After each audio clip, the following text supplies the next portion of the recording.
नमस्कार छात्रों, जिला शिक्षा एवं प्रशिक्षण संस्थान डाइट जैसलमेर की तरफ से आपका स्वागत है। आज का हमारा टॉपिक है गणित विषय कक्षा 8 का, और इसके अंदर आज हम जानकारी लेंगे त्रिभुज के बारे में। त्रिभुज की आकृति से आप सभी अच्छी तरह से परिचित हैं, जानते हैं। तो आज के हमारे प्रकरण के अंदर त्रिभुज एवं उसके प्रकार, एक तो त्रिभुज क्या होता है और दूसरा इसके कितने तरह के प्रकार होते हैं। सबसे पहले आते हैं त्रिभुज की परिभाषा।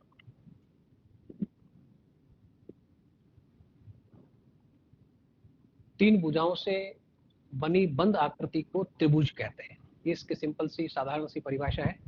जैसा कि नाम से स्पष्ट है, त्रिभुज का मतलब त्रि के अंदर, त्रि का मतलब तीन, और इसके अंदर तीन भुजाएं होती है, इसलिए इसे त्रिभुज का नाम दिया गया है। अब मान लीजिए आपके पास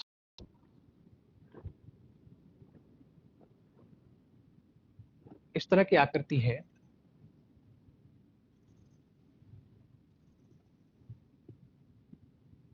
अब यदि हम आपसे क्वेश्चन पूछें कि इसके आकृति के अंदर कितनी भुजाएं हैं, पहली भुजा, दूसरी भुजा और ये तीसरी भुजा है, तीन भुजाएं हैं। तीन भुजाओं से बनी आकृति है, लेकिन हमें यहाँ परिभाषा पर ध्यान देना है कि ये परिभाषा कह रही है बंद आकृति, क्लोज्ड, बंद हो, तीनों भुजाओं से घिरी बंद आकृति को त्रिभुज कहते हैं। तो इस आकृति को हम त्रिभुज नहीं कह सकते, क्योंकि यह बंद आकृति नहीं है। कैसी आकृति है? खुली आकृति। तो सबसे पहले परिभाषा हमारी, जैसा कि सामने आपको त्रिभुज चित्र के अंदर दिखाई दे रहा है, तीन शीर्ष इसके अंदर ए बी सी कैपिटल में, और तीन कोण है, तीन एंगल्स है, अल्फा बीटा एंड गामा। त्रिभुज के अंदर के तीनों कोणों का योग 60 डिग्री होता है। और इसके अंदर छोटे छोटे अक्षरों के अंदर आप देखेंगे भुजाओं के बीच में अंग्रेजी अल्फाबेट लिखे हुए हैं, ए बी एंड सी, छोटी अल्फाबेट में लिखे हुए हैं। इसका क्या मतलब हुआ? ये भुजाओं को प्रदर्शित करते हैं। ये आपको नोटेशन हमेशा ध्यान रखना है, आगे की कक्षाओं में यह नोटेशन आपके बहुत काम आएगा। We can say that AC is equal to small b। AC denote करता है स्मॉल b को, BC is equal to small a, and AB, line AB is equal to small c। तो ये नोटेशन आपके फर्दर आगे के classes के अंदर काम आएंगे। बेसिकली त्रिभुज तीन भुजाओं से घिरी बंद आकृति है, तीन इसके अंदर शीर्ष होते हैं, तीन इसके अंदर कोण होते हैं, और सामने की भुजाओं को बताने का तरीका जो है ये हमने यहाँ पे देखा। नेक्स्ट, त्रिभुज से संबंधित कुछ परिभाषाएं जो आपके परीक्षा के हिसाब से, परीक्षा की दृष्टि से काफी महत्वपूर्ण है। तो सबसे पहले भुजा, तीन रेखाखंडों से त्रिभुज बनता है, त्रिभुज की भुजाएं कहलाती है। जो भी हमने त्रिभुज देखा उसके अंदर AB BC और CA, ये त्रिभुज ABC की भुजाएं होंगी। शीर्ष किसे कहेंगे हम? त्रिभुज की भुजाओं पर जो प्रतिच्छेदी बिंदु, दो भुजाओं का मिलन बिंदु होता है, वो शीर्ष कहलाता है। यहाँ दो भुजाएं आकर मिलती है। एक त्रिभुज में तीन शीर्ष होते हैं, और ऊपर दिए गए त्रिभुज में तीन जगहों पर प्रतिच्छेद बिंदु है। ए बिंदु पर भुजा AB और AC आकर मिल रही है, बी बिंदु पर भुजा AB और CB आकर मिल रही है, और इसी तरह से C बिंदु पर AC और CB भुजाएं आकर मिल रही है। अतः इस त्रिभुज में ABC तीन शीर्ष है। एक बार इसको रिवाइज कर लेते हैं हम। ये हमारा त्रिभुज है, इसके अंदर देखिए, इसके अंदर ए को क्या कहेंगे हम? शीर्ष, क्योंकि यहाँ पे भुजा AB और भुजा AC ये दोनों मिल रही है, कोइंसाइड कर रही है, so that is vertex A। इसे कहेंगे हम वर्टेक्स B, शीर्ष B हिंदी में कहें तो, क्योंकि यहाँ पे भुजा BC और AB जो है वह मिल रही है। तो ये तीन इसके शीर्ष है। एंगल्स है इसके अंदर, ये अल्फा एंगल है, ये बीटा एंगल है, और ये गामा एंगल है। किन भुजाओं के बीच में बन रहे हैं, इसके बारे में थोड़ा सा आप आकृति को देखकर ही काफी सारी चीजें पता लगा सकते हैं कि जो अल्फा कोण है वो त्रिभुज की भुजा AC और दूसरी त्रिभुज की भुजा है AB, इनके बीच में बन रहा है।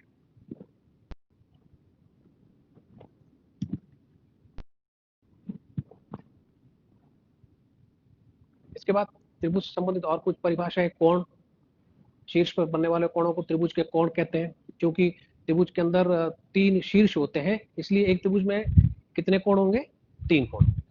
और यह भी आपको ध्यान रखना है कि इन तीनों कोणों का जो योग होता है, टोटल होता है, वो 180 डिग्री का होता है। और कोणों को जो बताने का तरीका है, उसका जो नोमेनक्लेचर है आपके सामने दे रखा है, कोण एबीसी, बीसीए और कोण बीएसी। अभिलंब, एक त्रिभुज में किसी एक शीर्ष से विपरीत भुजा पर डाला गया लंब अभिलंब कहलाता है। अब जैसे उदाहरण के सामने ये आपके पास त्रिभुज है, इसका नाम हम दे देते हैं ए, बी एंड सी। तो बिंदु ए से भुजा बीसी के ऊपर जो ये पर्पेंडिकुलर जो लंब खींचा गया है, दैट इज कॉल्ड परपेंडिकुलर, इसका हम नाम दे सकते हैं डी, ए डी। तो इस तरह से हम 3 अभिलंबों की रचना कर सकते हैं। यदि हम सी बिंदु से भुजा ए बी पर परपेंडिकुलर खींचे 90 डिग्री का एंगल, दिख नहीं रहा है अच्छे से, लेकिन 90 डिग्री का एंगल है। तो यदि 90 डिग्री का एंगल है, इसको हम नाम देते हैं point E, suppose. So C E is our perpendicular, या हिंदी में कहे तो अभिलंब।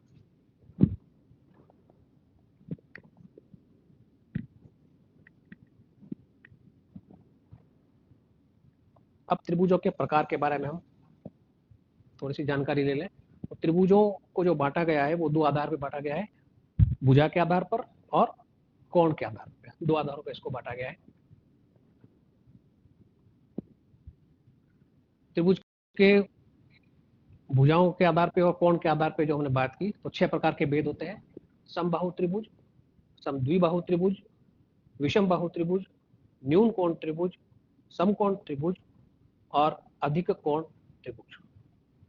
3 भुजाओं के आधार पर है और 3 जो है वो कोण के आधार पर। समबाहु त्रिभुज, जिसकी तीनों भुजाएं समान होती है, समबाहु त्रिभुज कहते हैं। समद्विबाहु, जिसकी 2 भुजाएं, कोई भी 2 भुजाएं समान हो, उसे हम समद्विबाहु, नाम से ही स्पष्ट है, कह सकते हैं। विषम बाहु त्रिभुज, जिसकी तीनों भुजाएं अलग अलग मेजरमेंट की हो, अलग अलग नाप की हो, तो उसे हम विषम बाहु त्रिभुज कहेंगे। और इसी तरह से न्यून कोण त्रिभुज। अब न्यून कोण त्रिभुज, समकोण त्रिभुज, अधिक कोण त्रिभुज, ये सभी जो है बेस्ड किस पे है, 90 डिग्री के एंगल पे है। यानी 90 डिग्री से कम हुआ, लेस देन 90 हुआ,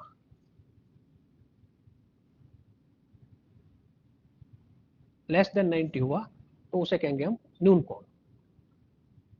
90 डिग्री का होगा तो उसे हम कहेंगे समकोण, और 90 डिग्री से अधिक कोण होता है तो उस कोण को हम कहेंगे अधिक कोण। तो इस तरह से भुजाओं और कोणों के आधार पर त्रिभुजों का वर्गीकरण, क्लासिफिकेशन किया जाता है। समबाहु त्रिभुज, जैसा कि हमने पहले ही बताया आपको कि समबाहु त्रिभुज ऐसा त्रिभुज होता है जिसके तीनों भुजाएं आपस के अंदर समान होती है, समान माप की होती है, और तीनों कोण, चूंकि तीनों भुजाएं बराबर होती है, इसलिए इसके तीनों कोण भी कितने होंगे, 60-60 डिग्री के होंगे, और कोणों का योग जैसा कि हम पहले ही बता चुके हैं 180 डिग्री होगा। सेकंड, समद्विबाहु त्रिभुज, चित्र आपके सामने है। ऐसा त्रिभुज जिसकी 2 भुजाएं एवं 2 कोण बराबर होते हैं, वह त्रिभुज समद्विबाहु त्रिभुज कहलाता है।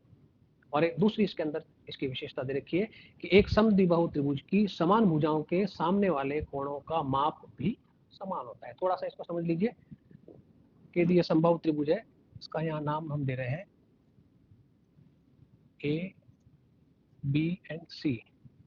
तो अब आप चित्र से ये जो एक लाइन का निशान काटा हुआ है, इसका मतलब भुजा ए बी बराबर है भुजा ए सी की। ये दोनों भुजाएं त्रिभुज के अंदर बराबर है, तो इन दोनों भुजाओं के सामने के कोण भी आपस में बराबर होंगे। जैसा कि चित्र से स्पष्ट है, ये भुजा आपकी है ए बी के सामने का कोण आपका आ गया सी, तो कोण सी बराबर होगा, ये भुजा है एसी आपकी, एसी के सामने वाला कोण है कोण बी, तो कोण सी बराबर होगा कोण डी के। तो ये समद्विबाहु त्रिभुज के बारे में हमने देखा कि समद्विबाहु त्रिभुज के अंदर 2 भुजाएं जो है आपस में समान माप की होती है, और ऐसा होने से उनके आमने सामने के कोण भी बराबर होते हैं। विषमबाहु त्रिभुज, जिसकी तीनों भुजाएं असमान होती है, वह त्रिभुज विषमबाहु त्रिभुज कहलाता है। और जैसा कि इसकी भुजाएं तीनों अलग अलग होती है, तो इसके जो तीनों कोण भी होते हैं वो अलग अलग माप के होते हैं, कोई भी कोण आपस में समान नहीं होता है।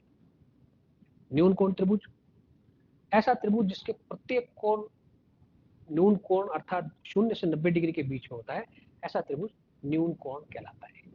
उदाहरण आपके सामने दे रखा है, एक कोण त्रिभुज दे रखा है एबीसी, कोण ए 80 डिग्री, कोण बी 70 डिग्री और कोण सी 30 डिग्री के नाप का है। तीनों कोण जो है 90 डिग्री के नाप से कम है, तो इसलिए न्यून कोण की श्रेणी में आते हैं। समकोण त्रिभुज, जैसा कि इस त्रिभुज के नाम से ही स्पष्ट हो रहा है कि त्रिभुज का एक कोण समकोण होता है 90 डिग्री का, एवं बचे हुए दो जो कोण होते हैं वो न्यून कोण होते हैं। समकोण का अर्थ 90 डिग्री होता है और इस तरह के त्रिभुज को हम कहेंगे समकोण त्रिभुज। अधिक कोण त्रिभुज, ऐसा त्रिभुज जिसका एक कोण अधिक कोण होता है, अर्थात एक कोण का मान 90 अंश से ज्यादा होता है, और इस प्रकार का त्रिभुज जो है वो अधिक कोण त्रिभुज कहलाता है।